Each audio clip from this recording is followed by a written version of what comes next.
ایک دوست نے اپنے ایک دوسرے دوست کو قرض دیا، اور جب اس نے قرض دیا تو وہ قرض ایک بڑی اماؤنٹ تھی، 3000 دینار۔ وہ ٹائم آ گیا جب اس ٹائم وہ قرض لینے کے لیے اپنے دوست کے پاس گیا کہ بھائی مجھے میرے پیسے واپس دو، تو اس نے کہا کہ پیسے تو نہیں ہے میرے پاس، میں کولیپس ہو گیا ہوں، بزنس اب میرا ختم ہو گیا ہے، میں تمہاری رقم نہیں دے سکتا۔ اس نے ایک اور ٹائم دے دیا اسے کہ ٹھیک ہے اب اتنے دنوں کے بعد میں دے دوں گا۔ وہ ٹائم بھی گزر گیا، اور جب وہ ٹائم بھی گزر گیا تو اس کے بعد اس دوست نے کہا کہ اب تو پیسے دے دو بھائی، میرا ٹائم پورا ہو گیا ہے۔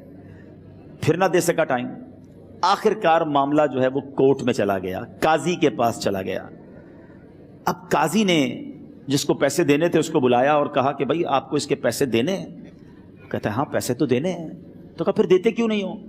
کہا پیسے ہیں ہی نہیں، کاروبار ہی ختم ہو گیا ہے، قرضہ تو لیا تھا، اب میرے پاس بچا ہی کچھ نہیں ہے۔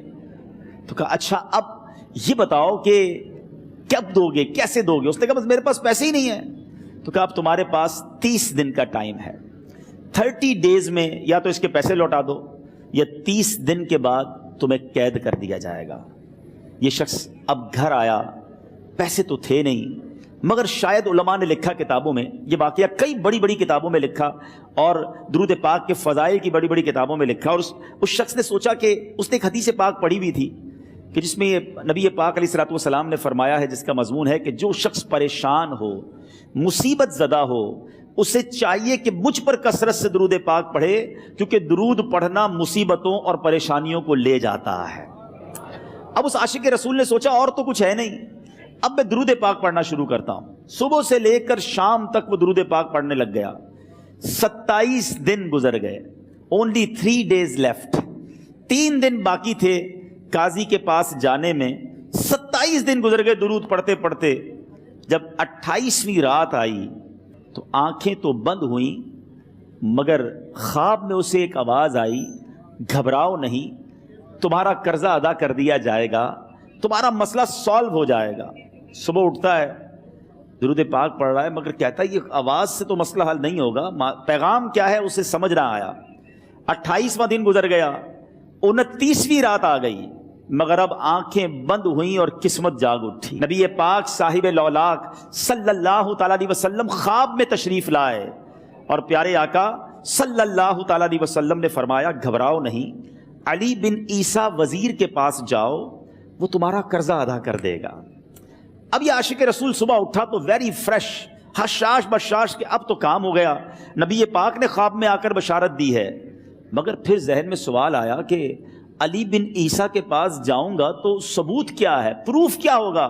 میں جا کر اس کو کہوں گا کہ میرا قرضہ دے دو تو ایسے تو قرضہ نہیں دے دینا، اور میں نے اس کو کہا کہ مجھے نبی پاک نے خواب میں کہا ہے، اور اس نے اگر مجھ سے کوئی نشانی مانگی تو میں نشانی کیا دوں گا؟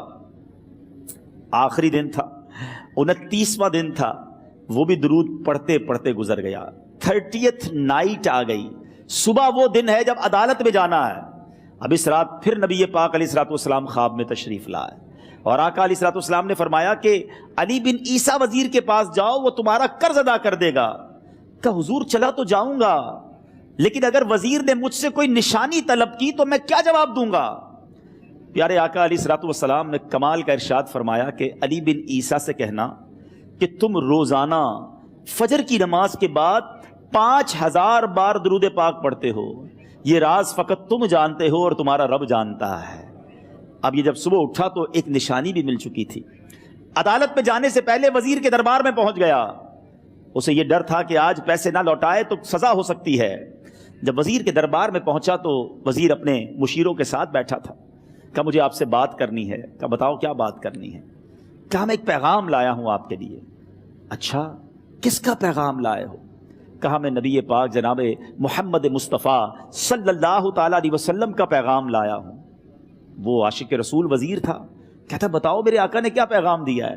کہا حضور میں 3000 دینار کا مقروض ہوں، آج آخری دن ہے، اور میرے آقا نے مجھے بشارت دی ہے کہ آپ سے کہوں کہ آپ میرا قرض ادا کر دیجئے۔ علی بن عیسیٰ کہتا ہے کوئی ثبوت ہے آپ کے پاس؟ ہے کوئی دلیل بھی ہے آپ کے پاس؟ میں کیسے مان لوں کہ آپ کو نبی پاک علیہ الصلوۃ والسلام نے بھیجا ہے؟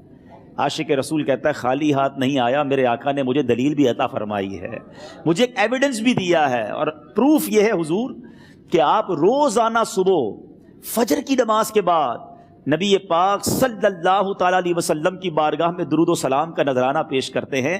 جب تک 5000 کا عدد پورا نہیں ہوتا آپ اس وقت تک کسی اور سے بات نہیں کرتے. اور اے وزیر صاحب یہ رات صرف آپ کو پتا ہے اور آپ کا رب جانتا ہے. اللہ اکبر. وہ وزیر تو جس کو کہے نا جھوم اٹھا، ایسا عاشق رسول وزیر تھا جو روزانہ صبح 5000 درود پڑھتا ہو. اس کی تو عید ہو گئی نا. وہ کہتا ہے مرحبا یا رسول اللہ، میرے آقا نے میرے درود قبول کر لیے، اس سے بڑھ کر میرے لیے سعادت کیا ہوگی.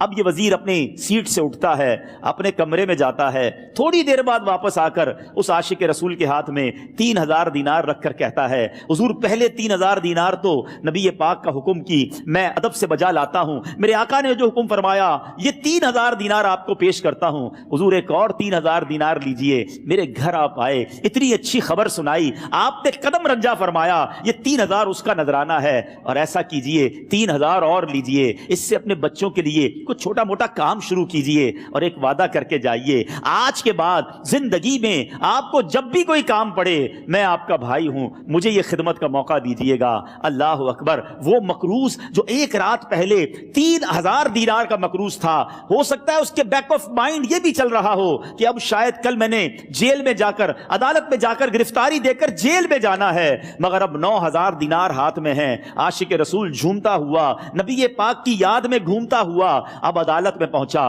عدالت میں everybody expecting over there کہ آج اس نے آنا ہے اور آ کر کہنا یہی ہے کہ پیسے تو نہیں ہیں، گرفتار کر لو. مگر جا کر اس عاشق رسول نے 3000 دینار جج صاحب کے ہاتھ میں رکھ دیے. قاضی کہتا ہے پہلے تو یہ بتاؤ پیسے آئے کدھر سے؟ تم تو کہتے تھے غریب ہوں، تم تو کہتے تھے کاروبار نہیں ہے، ایک مہینے میں اتنی بڑی رقم کا انتظام کیسے ہو گیا؟ سبحان اللہ. اس عاشق رسول نے گویا زبان حال سے یہ کہا ہوگا کہ یہ تو کرم ہے ان کا، ورنہ مجھ میں تو ایسی بات نہیں، اتنا دیا سرکار نے مجھ کو، اتنی میری اوقات نہیں. اس نے وہ پورا واقعہ بھری عدالت میں سنا دیا. اللہ اکبر. میرے پیارے اسلامی بھائیوں ذرا سوچو پہلے زمانے میں کیسے عاشقان رسول ہوا کرتے تھے. وہ جج، وہ قاضی بھی کیسا سرکار علیہ الصلوۃ والسلام کا عاشق تھا.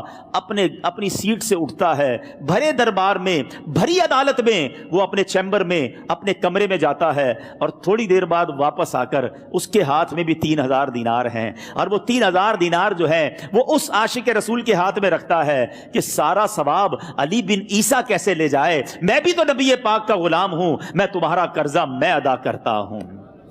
اچھا اب ایک اور عجیب سینیریو یہ بن گیا کہ جس نے کیس کیا تھا، جس نے دعویٰ کیا تھا، وہ بھی یہ سارا منظر دیکھ رہا تھا. کہتا ہے جج صاحب ذرا رکیے، میں بھی اپنے آقا کا امتی ہوں اور ایک کام کیجئے قلم کاغذ منگوائیے، اس عاشق رسول کا قرضہ ہی میں معاف کر دیتا ہوں. اچھا اب عاشق رسول نے وہ واپس 3000 دینار جو جج صاحب نے دیے تھے وہ واپس جج صاحب کو دیے کہ حضور یہ پیسے آپ ہی رکھ لیں، قرضہ ہی معاف ہو گیا، اب آپ کے پیسے کا میں نے کیا کرنا ہے؟ جج صاحب کہتے ہیں جو پیسے نبی پاک کے نام پر نکالے ہیں اب مجھے واپس نہیں چاہیے، یہ بھی تم اپنے ساتھ لے جاؤ. اللہ اکبر. میرے میٹھے اسلامی بھائیوں وہ عاشق رسول ایک رات پہلے 3000 دینار کا مقروض ہے، اب 12000 دینار لے کر گھر کو واپس جا رہا ہے. اس ایک واقعے کے اندر جو ہم سب کے لیے درس ہے، جو ہم سب کے لیے پیغام ہے.